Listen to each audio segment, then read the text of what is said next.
Mirë, më në fund ja arritëm qëllime që të kemi në studio imamin më të famshëm momentit, Ahmet Kalaja. Mirëmëngjes. Mirë se erdhe imam, kënaqësi që të kemi në studio. Faleminderit. E dim që e ke agjendën shumë të zëmë, po vërtet na u deshën 7 miq të të fustim që ti të vje. Po, e vërtet, kjo është e vërtet. Nëse tek i 7 ja arritët. Po, miku më me vlerë ishte rizori jon Adi. Kështu që fal Adit e kemi sot në studio. Dhe për ne është shumë kënaqësi që mbi të gjitha erdhët në studio tek ne, angazhimet tuaja për pak minuta që do jeni për ftesën edhe i kërkoj ndjes për vonesën. Jo, Për papuna, se ma bët shumë, ma bët publik, Më mirë vonë se kur. ma bët shumë, pam. Kështu jemi ne, të drejt për drejt, njëjtë si që edhe ti. Me gjitha ta që të ndjekin, të admirojnë figurën tënde, je atipik nga gjithi mamët që ne jemi mësuar të shohem. Je Mundohem me aq qeni serioz? natyrshëm, e ke parasysh. Më mirë kur je vetvetja se s'ke nevojë të aktrosh. Që ka qenë çelësi suksesit tuaj. Sa serioz, aq dhe jo serioz. Sa humor, aq edhe serioz nga ana tjetër, dhe kjo të diferencon dhe të bën këtë njeriu që ti je sot. Se edhe në momentin e parë që ti erdhe, shumë nga të ftuarit tanë, shumë falënderime, mirënjohje, kjo do thotë që ke lënë një gjurmë shumë të madhe tek besimtarët. Mundohemi nga pak, ndoshta mundësit janë më shumë, po edhe ngarkesat edhe gjërat, domethënë, nuk na lejojnë me bërë. Me që jemi këtu të ngarkesa, si është një ditë e jotja? Si nis, besoj një herët. Në thënë drejtën, nis me sabaun, që është falja e sabaut, domethënë që i bie nga ora 5 e sa, domethënë. Pastaj pimi kafe me ata xhamatlit aty, me ata disa besimtarë aty, domethënë. Pastaj fëmijët në shkollë, domethënë do bëhen gati, ndihmojmë ato situatën sa të dalin. Pastaj shkoj në zyrë, lexoj domethënë deri nga dreka ose pres ndonjë. Po zakonisht në përgjithësi kjo pjesa e paraditës i përkushtohet pak leximit. Domethënë nevoja për të ushqyer, si më thënë. Lexon gjithmonë sa i përket aspektit fetar, thellohesh aty apo përqen edhe letërsia? Edhe libra të tjerë, po. Pastaj domethënë nga dreka e pas është ngarkesë takimesh, domethënë vinë nga Kosova, nga Maqedonia, nga Evropa, nga Shqipëria, hallë, siklete që kanë njerëz dhe ke parasysh probleme në jetën bashkëtorë, probleme pronësh, vinë njerëz domethënë për të gjetë një alternativë, për të gjetë një zgjidhje, jo kështu për hajmanie, për kështu gjërash, se nuk merr. Një lloj rrëfimi, një lloj lehtësimi, konsulencë, domethënë thjesht për të konsultuar për si ka zgjidhje, si s'ka zgjidhje. Imam, kjo është një gjë që e bën vetëm ti apo funksionon te gjithë imamët e tjerë? Faktikisht duhet funksionojë tek gjithë, ndoshta nuk e bën gjithë, sepse është edhe punë kapaciteti, edhe punë lirim, domethënë ti përkushtohesh, domethënë sepse unë u thash atë rastin, domethënë një rast i tillë të mërzit edhe të prish ditën me fjalë, por nuk e bën ndoshta të gjithë, po ka që e bën domethënë. Varet se tani ti je hoxh ose imam është mision më shumë sa profesion. Edhe kur e shef si mision do të vazhdojmë ditën ne, për shembull, vazhdojmë, pastaj kam ligjëratën e masditës, pastaj takimet, hallët, gjërat, domethënë zakonisht shkoj shumë vonë në shtëpi, domethënë. Dhe duke dëgjuar, i bie që fleni shumë pak gjumë. Po, flej pak gjumë, fëmijët i gjej në shumicën e ditëve në gjumë, domethënë, ato ditë kur i gjej zgjuar është festë për mua dhe për ata. Kjo është sakrificë e madhe, ti shërbesh kaq shumë njerëzimit dhe të mos i kushtosh kohën e dur familjes. Jo, gjejmë kohën, gjejmë kohën. E kemi lënë me familjen zakonisht shtunën, domethënë mas dreke e kemi ditën tonë, domethënë, edhe të dielën e kemi para ditë kohën tonë, domethënë, pastaj si më thon, një 24 orë në javë i kam kështu. Ekskluzive, domethënë. Pjesa tjetër pastaj kështu me vijon për shembull shtëpi, për shembull haj drekën, i takoj si takoj, po që me nejt shumë nuk është se kam kohë shumë. Se ti ke dhe familje shumë të madhe, ke 10 fëmijë, apo jo? Po, shqyrë zotë. Ka qenë deklarat. 2 janë të martuar, tani kam 8. I kesh me jetë, i kesh me jetë. Jam bërë dhe gjysh. Marshallah, sa gjë e bukur. Kam një nip të vogël. Duhet nipim shumë se fëmijët? Vallaj duhet shumë për zotë. Duhet, se mos nipi parë, mendoj unë që... Të kesh... Kjo është nipi? Kjo është Iliasi. Është çuni para funit. Çuni para funit, mashallah. Te publikon më shpesh. Këtë kemi parë. Ky është mashallah, ka gjan ta bën ky. E din ata që kanë babin më viral të momentit? Disa, ata që janë më shumë. Ta duke ditë. O xhe, po, unë e di që të kesh 10 fëmijësh bekimi ma nuk diskutohet. Edhe përgjësi një kasë, se duhet të rishën kokë për çdo gjë. Si ja bën me emrat? I nga taron e jere emrat? Ja bën me në gjithë? Do të drejtën. E drejta shi nga nga taron. Ibrahim, ndërkohë që është Sulejmani. Ndodh me Normal, fëmijët. shumë. Ka qenë zgjedhje me vullnet të plotë të kishe një familje kaq të madhe, e ke ndëruar gjatë gjithë jetës? Me të drejtën, ne vim gjyshi ka pas 10 fëmijë, thotim Shiroft, po edhe nga krau nonës kanë qenë 7 fëmijë, 8 fëmijë diçka e tillë. Edhe kam pas dëshirë, kam pas ëndër. Plus që unë kur kam qenë, domethënë, i ri ose i vogël, vdistra për fëmijë, domethënë. Edhe kështu që nuk Sa vjeç je bërë baba për herë të parë? jam bërë baba në moshën 23 vjeçare për herë të 23 parë. vjeçare baba për herë të parë. Okej. Ty adhën zoti Hatixhën për herë të parë, kam qenë student faktikisht. Edhe pastaj kemi vazhduar se Sipas na ka traditave, qenë ishte rregullave. prishin vjedra ja. Pastaj i pari, pastaj vazhdojnë. Si bën diferencat mes fëmijëve, flas, okej, mes fëmijëve nuk ka diferenca, po në sensin që baba vajzash apo baba çunash, si keni ndarë me bashkëshortët? Tek gjithë, domethënë, gocat janë më të dhëna tek Pas babai. Sigurisht gocat e babit. Kurse çunat janë më të dhëna tek mami, domethënë, përgjithësi, kjo funksionon edhe tek ne, domethënë, sepse unë e shoh për shembull, gryja e man shumë hatër çunave. Nëse unë për shembull ndonjëherë duhet tregomi çik më jashtë ose kështu, me njëherë ndërrim. Po si jeni si baba, jeni ashpër, i kujdesshëm, Tani njeriu nuk thot dot për veten e tij, duhet më pyet ata, do të marr dita ata kanavajt e mik. Për shembull te gocat. Te vajzat janë në qitë më merak. Vallai gocat ka një proverb, e përdorin këto të kuksit, thonë për gocën duro 3 ditë. Pra me kuptimin, a e kërësisht natyre shqiptarit gocë, po 3 ditë pastaj ta merr zemrën. Pike dobët. Kështu që gocat janë pike dobët me thënë drejtën. Unë 12 faktikisht i kam për arkitekturë. Njëra kam mbaruar, tjetra po mbaron tani. Edhe me thënë drejtën jam shumë i kënaqur. Është dikush nga fëmijët që ka zgjedhur gjurmët e tua? I madhe, Abdurrahmani, po edhe ai po ndjek teologjinë, domethënë është për jurisprudencë islame në Medinë, çuni i madh. Njëjtë ku ke studiuar edhe ti apo? Po, kurse çuni tjetër është shkenca kompjuterike, tjetri është në gjimnaz, pastaj tjerët janë 9 vjeçare. Janë të vegjël lende, por ai ka zgjedhur i madhe. Po, Abdurrahmani të e ndjek kishte gjurmët e qejf, tua. domethënë e kishte me qejf, kam mësuar Kur'anin përmendësh që ishte i vogël. Edhe domethënë e kishte me dëshirë, domethënë. Vinte me ty. I ke lënë në të zgjedhje, gjitha- Pa i ka qenë i pari, edhe më shumë, domethënë, më shumë është shoqëruar me mua, domethënë, edhe e ka marrë me qejf kur i thon, domethënë. Ju sigurisht keni kohë tashmë që jeni pjesë e medjave dhe ekranit dhe keni rënë gjithmonë në sy sa i përket humorit, seriozitetit, keni ditur ku të bëni humor, keni ditur kur të flisni ashtu siç duhet, jepni Pa këshillat e edhe kemi duhura. gabuar ndonjëherë, se ndonjëherë Ne keni zini. thyer Nuk një lloj duket ashtu. tabuje. Po, kemi Sa i munduar. përket qasjes si ne e kemi parë Hoxhën. Në fillim kur jeni shfaqur, keni pasur edhe një lloj mbase frike ose skepticizmi, se mos mbase gjykoheni në publik me batuta tuaja, me humorin her pas Faktikisht ka here. qenë, ka pas edhe një lloj takse, ka pas edhe një lloj takse kjo gjuha e batutës edhe shakas, sepse domethënë edhe nga brenda nesh, domethënë dikush ka kujtuar si shumë po e tepron, sikur ta ulje pak atë sensin e humorit, sepse feja nuk kupton seriozitet, nuk kupton, domethënë që njeriu, po faktikisht nuk e kam gjetë këtë edhe në tekstet fetare, për shembull. Profeti alayhis salam ka qenë njëri hogator, shakaxhi, bonte gallat me shokët e tij, pra nuk ka qenë njëri që vetëm rrinte serioz. Pse mos jemi ne të tillë? Pse mos jemi ne të tillë? Drejt. Pastaj qëllimi i fesë është të fusi gëzim tek zemrat e njerëzve. Edhe mënyra më e mirë për të futur gëzim është që ti të jesh vetvetja. Pra nuk është kusht çdo gjë ta kthesh në gallat edhe në shaka, po të paktën mundohu aty ku ka hapësira, sidomos kur duhen thyer ca tabu, është mirë që të përdoret edhe sarkazmat, përdoret ironia. Po përse brezineria ke dal një herë? Breziri është i marrosur pas te. Po përse kanë keq interpretuar fen muslimane? Pse mendojnë që është një fe që nuk ka gëzim, nuk ka këndim, nuk ka muzikë? Jo, varet E kanë marrë si një fe të zymt. E di që është një keq informim i madh. E vërtet, në një ajet kuranor Zoti thotë, o Muhammed, nëse dito ishe i zymt, i ashpër, i ftohtë, njerëzit nuk do të afroheshin rreth teje. Pra nëse profeti që ishte profet, e kishte mrekullie, fliste me Zotin, i vinte engjëlli për shpallje, do të ishte autoritar, njerëzit nuk do afroheshin rreth tij. Po ne që jemi as kushi, s'kemi as melek, pra engjëll, s'kemi as mrekulli.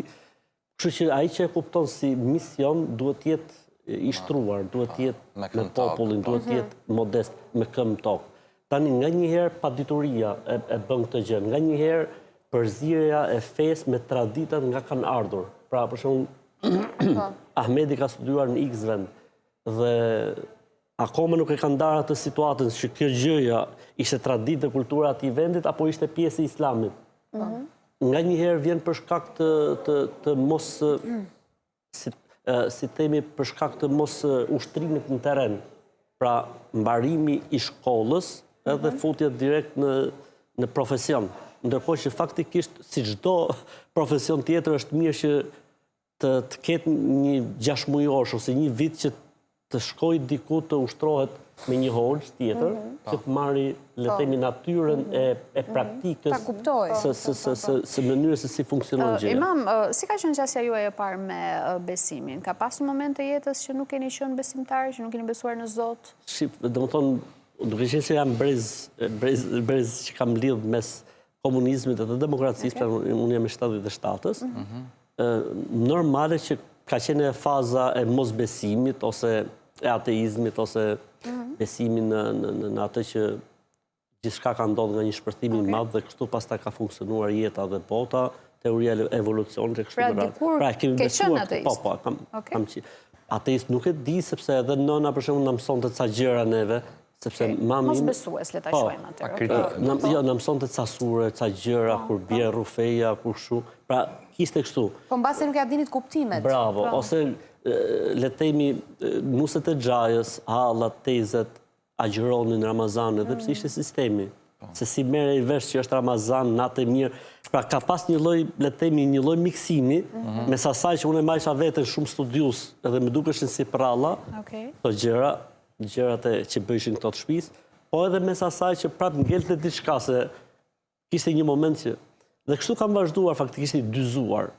Dhe kur kam qenë në gjimnaz, fillova gjimnazin një vit, aty pastaj kam pas ato pyetje për çfarë kuptimi ka jeta nëse gjithçka mbaron me vdekjen. Dhe kjo vazhdimisht ngacmonte. Një shoku im kemi qenë shok, bëshim rrugën bashkë, domethënë, edhe i marr një ditë aty librat e medreses, ai shkonte në medrese, unë shkosha në gjimnaz, e majsha vetëm për gjimnaz normal, okay? Po. Edhe aty pastaj pash këto gjërat për te kësaj bote, bota tjetër, nuk mbaron gjithçka me kaq, njeriu mbas të kësaj që sillet këtu do të ketë edhe pastaj sikur mu hap një dritare, sikur mu hap një diçka tjetër edhe vendosa, domethënë që ta lej gjimnazin, edhe vitin e ardhshëm vazhdova medresen. Një lloj thirrje. Po. Domethënë ka qenë një moment, domethënë. U mbështet nga familja vendimi që ti morë? Faktikisht babai nuk e kishte me qejf në fillim, Zoti më shëroft, por më mbështeti, sepse ishte hera e parë në jetën time që unë kundërshtoja babain tim. Hera e parë në jetën time dhe e vetmja. S'ka ndodhur më asnjëherë. Pse nuk ishte dakord? Çfarë frikë kishte? Po nga që babai nuk ishte fare, nuk ishte lidhje me fenë dhe me besimin dhe mendoi që ai e shihte në aspektin ekonomik dhe në aspektin material. Domethënë materialist. Domethënë ai mendoi që po të shkojnë në medrese, do të thotë do të bëjmë një hoxhë rëndom, edhe mbaroi historia me fjalë. Ky që do të bëj se nuk isha i vogël do të bëjmë kështu. Keni pasur tëra ëndra. Imam, unë kam një pyetje disi personale, do thoja. Unë jam muzikant. Edhe gjithmonë jam has, duke qenë se jam edhe musliman. Kam qenë midis kësaj që feja thotë që muzika nuk duhet praktikuar, po kam takuar dhe imam nga Kosova, që më thonin që jo, muzika është interpretim. Ka disa imam që thonë lejo, disa thonë që base edhe me kufizime, ka disa që thonë nuk lejohet. Si qëndron e vërteta sipas jush? Në e vërteta, përderisa ka interpretime, do të thotë që Ahmedi mund të thotë diçka, dikush tjetër mund të thotë diçka tjetër, domethënë. Ajo që është shumë e rëndësishme, flas në konceptin e Islamit, është që njeriu, domethënë, ti përmbahet, le të themi, faljes, agjërimit, mos bëhet të gjunahet të mëdha, vrasja, imoraliteti e tjerë. Në momentin që njeriu ruhet nga këto, të gjitha këto gjërat e tjera pastaj janë dytësore. Pra, nganjëherë ne fokusohemi me të drejtë nga që është informacioni në rrjetet sociale dhe dëgjojmë shumë gjëra. Faktikisht gjëja më e rëndësishme për një musliman është që të jetë në rregull me namazin, domethënë të falet, ta gjëroj Ramazanin, mos bëj këto mëkate të mëdha. Në momentin që është këtu në rregull, pastaj gjërat e tjera janë kompensueshme, të interpretueshme, pra nuk është çështje e prerë. E drejtë. Edhe diçka tjetër, domethënë, nga njëherë shihen ndalesat në islam si kushte të islamit. Për shembull, unë e them gjithmonë edhe nga njëherë të kritikohem. Për shembull, musliman që pi raki. Po mund të ketë burr. Si ka mos i pa i pi raki, po çfarë lidhje ka? Të pish raki është mëkat, gjuna. Po nuk del nga islami. Nuk do të thotë që nuk je musliman. Nuk del. Do të thotë që nuk je musliman.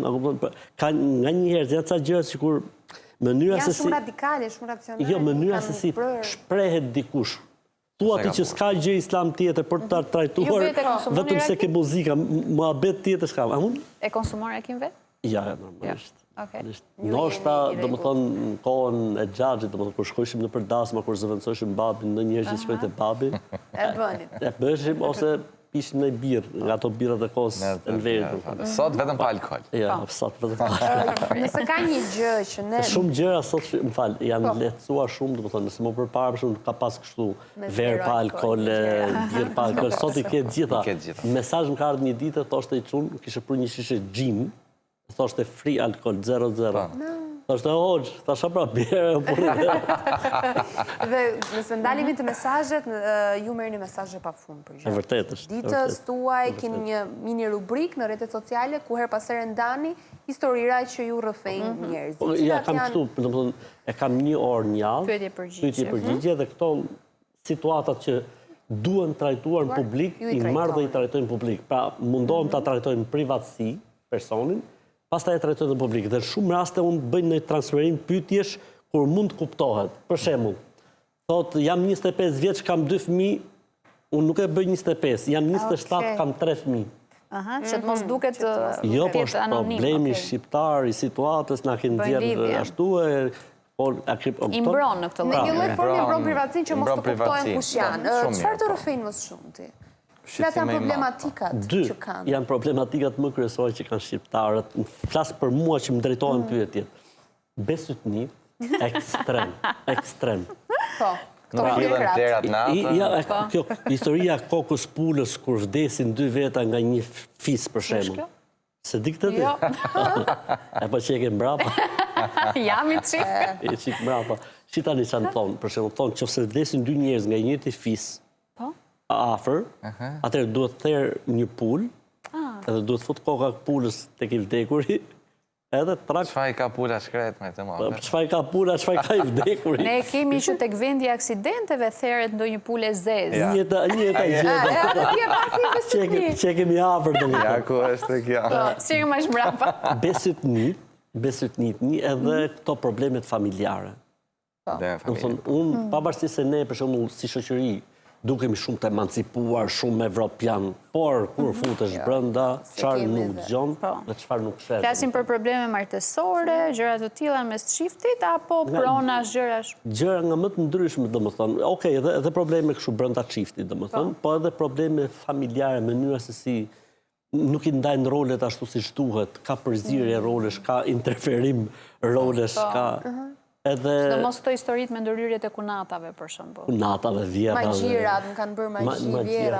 Po, futen tek besytnit. Ja, me që jemi tek kjo pjesa e magjive. Edhe puna e magjirave faktikisht është pak e përhapur, unë nuk e di, domethënë unë çuditem, ndoshta kjo pjesa e magjirave, ndoshta 70% e pyetjeve vijnë me këto vezët sot. Vezë? Po, kam gjetë vezë në makinë, kam gjetë vezë në raft, kam gjetë... Se thonë që magjia me vezë është e tmerrshme. Jo, kam dëgjuar, magjia me zezë është me copën që lahet i vdekur. Jo, lloj-lloje pastaj ato. Kjo dish është më e keqja e mundshme dhe... Një nga llojet, domethënë, po dua të them domethënë për shembull, në kohën që jetojmë, ai jeton në pallat, s'ka as pula asgjë, se çfarë bën veza tek rafti i rrobave, vetëm Zoti di. Kështu që është i çike prapër dhe kjo puna e magjive. Ja, një koment që ty të kishte ardhur tek ky episodi pyetje përgjigje që ishte në YouTube, thoshte: "Jam në një stres shumë të madh. Më ka ardhur motra e burrit në shtëpi dhe i ka sjellur raki dhe aty ke bidoni ishte shkruar Emyli me bojtushtët. A më ka bërë ndonjë gjë? Ka lidhje me fen islame kjo fjalë thot?" Emyli. Nuk besoj, vetëm po që emri ndonjërit nga familjarët, ky emër. Nuk besoj, inshallah jo.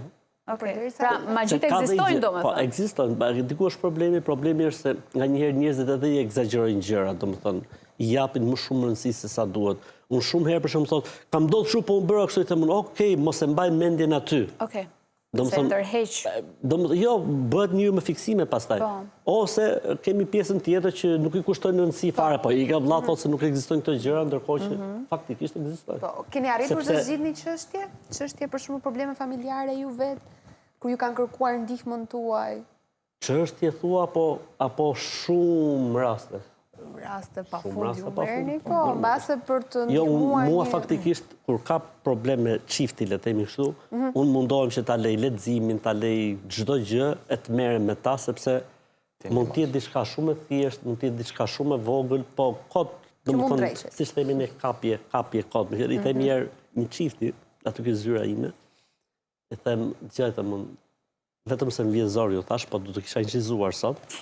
Edhe do t'ju thosha hajdeni mas 5 vitesh. Thash, do të qeshim gjithë ne të tre nga këto muhabete që bëni. Do të thonë, nga një janë ca gjërat vogla që s'madhojnë kot. Pastaj ne themi kështu, në islam thuhet kështu, shejtani luftën më të madhe dhe fitoren më të madhe e konsideron shkatrimin e një çifti. Pra nga një herë në jetën e çiftit zmadhohen gjëra kot, bëhen gjëra kot, ndërkohë që Ja, shumë thjeshtë. Ndërkohë që ky zotnia me shoqërinë e vet nuk i sheh këto gjëra fare. Ndërkohë që kjo zonja, ke shefi, ke puna, nuk i shef këto gjëra fare. Po kur ja thot burri, bëhet nami, ose ky kur ja kërkon gruaja, bëhet nami. Ndërkohë që është normalitet. Janë komplekse, e vërtet është. Dëgjoj, Hodës, kemi bërë një pyetësor, përfshirë edhe pyetjet tona, po edhe pyetje që zakonisht të bëhen edhe në rrjetet sociale, dhe duam përgjigjet e tua siç je ti, vetvetja. Hajde, bismillah. Me që ishim të çiftet, po bismillah. Me që ishim të çiftet, pyetja e parë është, me u nda dhe me u ribashku disa herë me të njëjtin person, qoftë lidhur apo të martuar, është mëkat, është gjuna apo Jo, mu më duket pa pjekuri. Ja, si qik me thëmë drejtë. Është të vërtetë. Një herë, dy herë, okej, po, disa herë, vallai. Ka diçka që shkon këtu. Okej. A është gjuna të pëlqesh fotot e një vajze në Instagram në momentin që je i martuar? Probleme. Probleme, zlamaj veç gruaja? Po nuk është problemi e merr vesh apo nuk e merr vesh. Përse duhet të bësh like? Se unë jam mashkull vet. Kam respekt tot ai. Të pëlqej. Po si bëj like, po rëdo. Respekt tregohet me tjetra. Ka nevojë me dokumentu like. Mashallah e tjetra fiks. A është gjuna që të shajmë në nerva e sipër? Gjanirë, nerva nuk më e mirë është që njëri mos kalojë në këtë lloj, le të themi, ta mbaj veten që mos kalojë në nervozim, se po kalojë pastaj në nervozim. Njëri se kontrollon dot Po, e veten. rëndësishme është ta Madje me mbaj. këto nerva më kujtua pyetjet që merr shpesh, sidomos kur agjerojnë, a gjuna të shash në agjerim për shkak. Po. Agjerimi, qëllimi kryesor ka që mos nervozohesh. Mos më prish. E se varet nga situatat, ndonjëherë, por rëndësishme është Rëndësishme menaxhohet. është që njeriu domethënë ta mbaj veten e tij, domethënë. Për këtë arsye erdhi një burr tek profeti alayhis salam dhe i tha, "Ma jep një këshill, thua si vetëm një këshill, tha mos u nervozoj, tha." Po tha i tjetër, tha mos u nervozo. Tha po i tjetër, tha mos u nervozo. Po i tjetër tha desh, tha mos u nervozo. Si më thon ti e ke këtu problemi. Këtë është problemi. Okej. Dashnia para martese, a është mëkat, a është gabim? Nëse është bërë, domethënë, nëse e kemi kaluar atë fazën le të themi të njohjes dhe është bërë le të themi ajo zyrtarizimi diçka, unë nuk po them që të shkojmë direkt në martesë, jam kundër fajtjes direkt në martesë, por edhe dashurit pa pas informacion familja edhe për këtë jam kundër. Pra le të jetë diçka e mesme. E konsoliduar, pra. Pra le të jenë familjet në dijeni dhe pastaj vazhdon njohja, pra derisa të Marri fazën vetëm finale. Marri fazën përfundimtare, le të themi. A ka gënjeshtra të bardha? A quhen mëkat gënjeshtrat e bardha? Po, faktikisht, gënjeshtra është e keqe dhe është gabim gjithmonë, përveç se nëse jenë luftë. Muhabet tjetër, se bëhet fjalë për jetë njerëzish. Nëse bëhet fjalë për të pajtuar dy njerëz, s'ka asnjë lloj problemi, dhe nëse bëhet fjalë në jetën bashkëshortore, kur janë gjëra koti që nuk i hyn hak palës tjetër. Që nuk i Pra, nuk prish është se punën. dëmton. Pra, në luftë, okej, është e qartë. Për të pajtuar dy njerëz është e qartë. Tani është diskutimi në jetën bashkëshortore. Janë disa gjëra që kapet burri ose gruaja kot. Kështu që mund të bëhet një anashkalim. Mund të gënjejmë, thuat. Po, mund të gënjet. Faleminderit. Ta kemi, na e ka thënë Hoxha, nesër pas nesër. Përsuri mas emision. Do të paguar se këtë dva pa pagesë. Kështu që, jo, a di pse është lejuar kjo, sepse është jeta bashkëtorë ose ruajtja e kurorës është shumë madhore. Kështu që këto gjërat e vogla, domethënë tolerohen vetëm që mos të ketë. Është përgjegjësi e madhe dhe mos shkojnë direkt te vendimi final. Kështu që le të ketë për shembull, le të them si e jap shembullin. Për shembull, ky ka e fiksim diçka, po se ka gjetë gati, themi rropën, ku diçka. Edhe ajo është se tot kam qenë pa qejf sot gjithë ditën, për shembull, ku dëgjon. Ose ky për shembull nuk erdhi në orarin që këto zakonisht bashkohen familje. Kam pas mbledhje gjithë ditën e tjetër. Pra jo me i hyn hak, në kuptimin që me i mohuar të drejtën apo me i hyn hak. Je qartë. Hoxh, nëse dikush nuk beson në Zot, pra është ateist, si vlerësohet nga fetë? Sepse në fetë ndryshme thonë dhe që ateisti do të shkojë në ferr. Është kështu? Shif si është puna. Por ai është njeri i mirë, në themi. Po, saktë. Neve do të mundohemi që mos të merremi se ku do të shkojë. Po të mundohemi ta zgjojmë para se të shkojë. Kështu që gjykimi, domethënë, është, unë mendoj se ateistët, unë për vete kam një eksperiencë, janë njerëzit më të thjeshtë për të debatuar me ta. Po pse? Sepse dy pyetje kam për ateistët. Pyetja e parë, si filloi jeta dhe ekzistenca. Përgjigjja e çdo ateisti është shpërtimi i madh. Materia, shpërtheu. Pyetja para materjes, si lindi materia dhe nga erdhi materia. Atë se dim. Përderisa nuk e dim, i tash një ateisti duke pi kafe. Po askush nuk e di, as besimtarës besoj ta di. Ka një version, po askush të di të vërtetën. Jo, ne themi kështu. A e di ti jo, atëherë gjo versionin ti. Ne themi e ka krijuar Zoti. Po, tu ke të drejtë. I tash një ateisti në ballon. I tash një ateisti e. Tash tre pyetje kam për ty. Nga erdhi materia, si ndodhi transferimi nga bota, le të themi, bota jo e gjallë në botën e gjallë, dhe si ka ndodhur evolimi i krijesave. Edhe ai mundohej shkreti, po pastaj thoshte gjë, thotë, ka e përgjigje, po unë nuk e kam. Tash gjë vllai. Tash unë Zotin thash s'ta sill dot këtu me pi kafe me ty. Tani me versionin tim morrira. Me qartë. Mu pëlqeu faktikisht një diçka që ta të fillim kur e keni nisur dhe ju këtë karrierën, pa keni pas disa pikë pyetje dhe thatë që nuk ka kuptim jeta sikur në fund t'ishe vetëm vdekja. Dhe kjo është shumë e bukur. I themi një ateisti, më duket se ishte nga Shkodra, nuk e mbaj mend mirë. Kishte ndruar jetë prindi aty dhe ai shkonte çdo javë tek varri i tij. I thash ta bëj një pyetje se e mohonte botën tjetër. Mohonte shpirtin, normal si çdo ateist. I thash ta bëj vetëm një pyetje. Po më tha. Thash pse shkoj javë për javë tek varri i babait tënd? Si më thon? Tash ja po ta përsëris prap. Pse shkon javë për javë tek varri i babait ndërkohë që ai tashmë ka vdekur, s'ka aty asgjë. Është tretur. Elhamdulillah. E drejtë. Një pyetje të fundit. Pas sa i kërkoi Kurani. Hoxh, a është më mirë një mëkatar i sinqert apo një besimtar hipokrit? Jo, më mirë është një mëkatar i sinqert. Më mirë një mëkatar i sinqert. Sepse mëkatari i sinqert është shumë më afër Zotit. S'ka dyshim. Është besimtari hipokrit s'ka prej tij asnjë lloj hajri, si më thon, asnjë lloj dobie. Ai nuk është vetvetja. Ky i pari është vetvetja, ndërsa ky i dyti nuk është vetvetja. E bukur, po. Po sa i përket le të themi personave që e predikojnë fe muslimane në të gjithë aspektin e saj, me agjërim, me faljet, të shkuarit në xhami dhe mund të jetë 1-2-3 vjeçar dhe pas kësaj periudhe vendosin që të tërhiqen prapë. Çfarë ndodh me këta persona? E bëjmë për të dukur, e bëjmë për të para, do ndihen mirë, se duan të zgjedhin besojnë diçka dhe më pas tërhiqen? Zakonisht kjo ndodh shumë rradh. Domethënë unë mund të jenë ndoshta raste shumë të rralla që kanë qenë frekuentues të rritmit dhe janë tërhequr ose kanë besuar dhe janë tërhequr. Po edhe mund ndodhi për shkak të dyshimeve, për shkak, domethënë një momenti që ka kaluar dikush një jetë, ka pasur, le të themi, një lloj zgënjimi apo dëgjon, edhe mund të jetë, domethënë. Ndodhe kjo. Mund ndodhi, po thash, domethënë unë në një rast të rrallë, domethënë di që ketë situatë tillë. Sepse njeriu po beson, domethënë është shumë vështirë dali pastaj nga besimi, se i bie tjetër në luftë të vazhdueshme me jetën. Po tek vajzat të cilat vendosin shamin, hijabin, pas disa kohësh e heqin, vazhdojnë ta predikojnë fen muslimane, po nuk e mbajnë hijabin. Ka ndonjë lloj rregulli, diçka ndodh? Ka qenë mirë me besim, i ka rënë besimi. Po nuk ka dal nga besimi. Nuk ka dal nga besimi, dhe se ka hequr i gjallë. Pra nuk ka një lloj paragjykimi, një lloj është normale. Shqipëri se i paragjykohesh, po. Ishte po çfarë pse e hoqe, i bën gjyqin. Ne jemi të parë për të bërë gjyqin pastaj. Si për mirë, si për keq. Kemi një pyetje nga publiku. Po. Janë nga komentet Komentet e YouTube-it, po.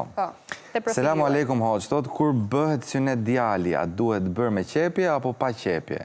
Se thot nuk duhet me qepje. Ku mund të gjem një person që t'ja bëj pa qepje? Ose jam s'ka lidhe vetëm bëhet synet.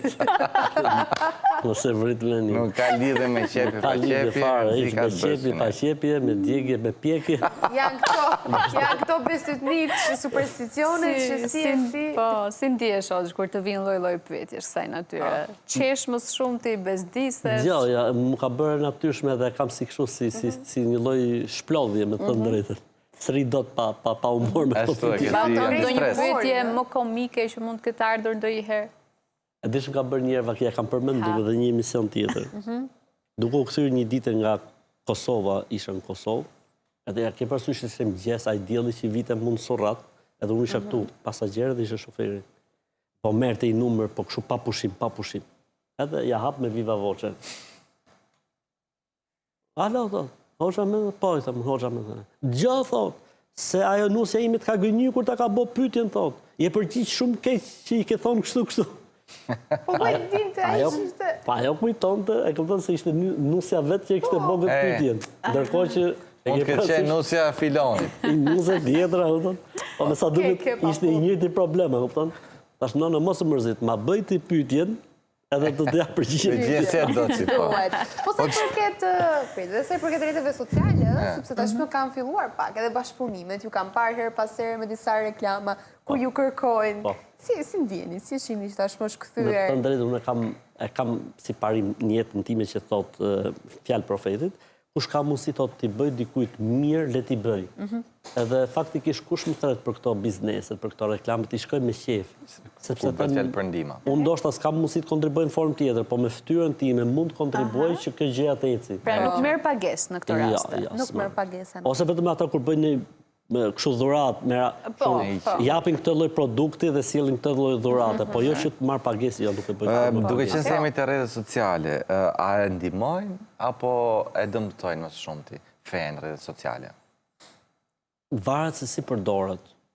Unë mendoj që ta përdorësh mirë ka shumë dobi. Amedi ku do të ishte kaq i njohur, po mos ishin rrjetet sociale. Pra kanë dhënë efektin vetë pozitiv, domethënë. Por duhet të thënë që ka dhe faqe që abuzojnë me... Absolutisht. Po ekspozimi i vajzave me shaminë në rrjetet sociale, duke kërcyer, duke bërë trende, si e shihni? Jo, vajzat me shami nuk do të thotë engjëj. Vajzat me shami nuk do të thotë... Vajzat me shami janë si... Jo, vajzat me shami janë si vajzat pa shami. Kanë qefet e tyre, kanë trendet e tyre. Janë pro fes, janë brënda fes, thyen rregullat e fes në këtë aspekt? E thamë në qysh në fillim, kur ma bëri pyetjen, nuk del njeriu nga feja, pse bën. Nuk ka dalë. E di kur del njeriu nga feja, se nga njerë thot njoni, mos kom dal nga feja që, vllai, nuk është ka qollaj me dalë me feja, o shok. Që dalësh nga feja. Është besimi. Që njeriu del nga feja, po e mohoj, po tha, se besoj Kur'anin. E kështu del nga feja, po pse bën njeriu gjuna dhe mëkate nuk del nga feja. Pra nuk është kollaj me dal nga feja.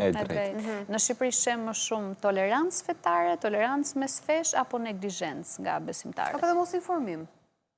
Tani mund t'jenë gjitha përzjera, sepse sistemi neve na e prishi atë rregullin e tolerancës, me të thënë drejtën, kështu që mund t'jenë gjitha përzjera.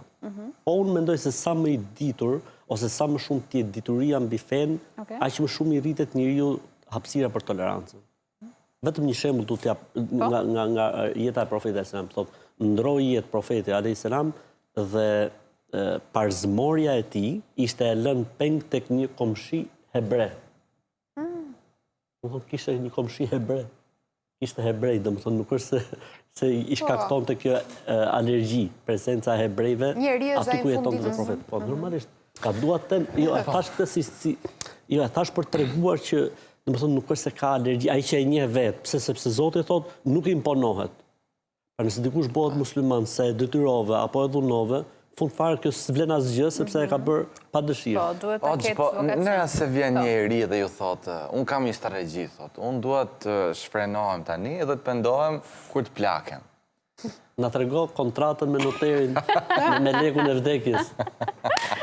E drejt. E zem sikur. A funksionon si strategjit në qofse pendohesh në një moment caktuar Gjë, njeriu çfarëdo që të ketë bërë, flas gjithmonë në Islam, çfarëdo që të ketë bërë, në momentin që pendohet, Zoti ja fshin. Përveç nëse i ka hyrë hak ndonjë njeriu. Përveç ka marrë pronën, i ka vjedhur, të sta fal Zoti. Të sta fal Zoti. Ama nëse është mëkate mes njeriu dhe Zotit, gjuna si themi ne domthon. Kam pas Zoti i fshin. një episod në xhami para disa viteve. Edhe gjeta veten hoxh midis disa individëve, njëri më horr se tjetri. Për sa i përket veprave që kishin bërë. Mashallah. Jo, edhe të gjitha kishin gishin të unë se unë merresha muzikë. Ti ishte Belia e Zezë. Unë isha me Katari. Ka ndodhur një nga këto vendet arabe, nuk e di si jemi me kohë. Po. Kemi kohë. Kemi hequr rubrikë sot vetëm që të vazhdojmë me të. Ishte një çun i ri të themi, kështu si puna jonë domethënë. Edhe ishte nuk kishte lidhje fare. Dhe ai shoferi i taksis i flet shumë. Dhe ky fillon të reflektoj, i thotë, po më mëso më shumë, thotë ai shoferi unë s'di, thotë, kaq që kisha. Po mirë, thotë, si t'ja bëjmë, thotë, hajde në dargët të dietarit, të hoxha. Edhe shkojnë në dargët, ulen.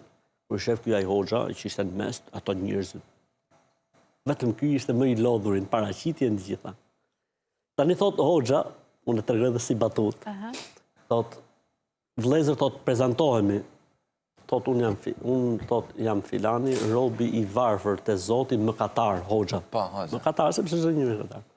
Ky që ishte në kratë hoxhës, gjunafqari, ky tjetri matan, ai që bën mëkatet mëdha, gjithë në formë modestie. Ky sa herë që mendonte se çfarë do të thotë për veten e tij, kur i vi radha ja kapshin. Këtu minutani, se kishte fare çato këtë për çfarë të them. Por edhe radha tha, vlla juaj vet djalli.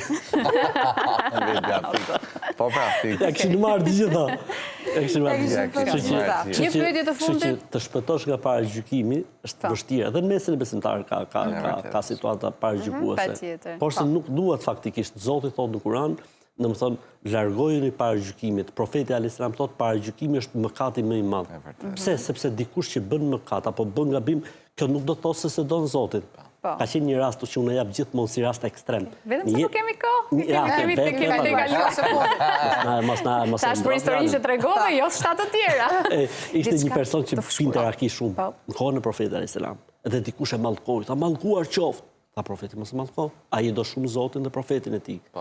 Po fakti që pi nuk do të. Fakti që pi nuk e përjashtonte. E fundit fare. Ja, mbaron tani, vazhdojmë. Tani vazhdojmë me pjesën tjetër. Okej, ne i respektojmë të ftuarit e lëmë kaqe. Kemi pyetje mbrapa, shpamera. Po të fundit jo do të doja bëj, fundit fare se jemi shumë vonë. Ata që dëshmojnë se kanë parë Zotin, nuk janë në rregull. Nuk janë në rregull. Okej, nuk do kjo që ta shohësh Zotin, as në ëndër, as në vizione. Jo, në ëndër mund shoj njeriu i marr sikur po sheh Zotin. Po në vizione? Jo, nuk do. Okej, mirë, ishte shumë kënaqësi. Faleminderit shumë. E kemi shijuar shumë bisedën me ju. Ishte, unë ndjem dhe ne sikur ishim, domethënë jo me një imam, po sikur ishim me një mikun ton, me njëri që i përshtatet çfarë do lloj moshe. Ishte shumë kënaqësi. Okej, ikim edhe shihemi nesër. Kuzhinë sot s'ka. Pashim. Ora 7. Hani. Thank you.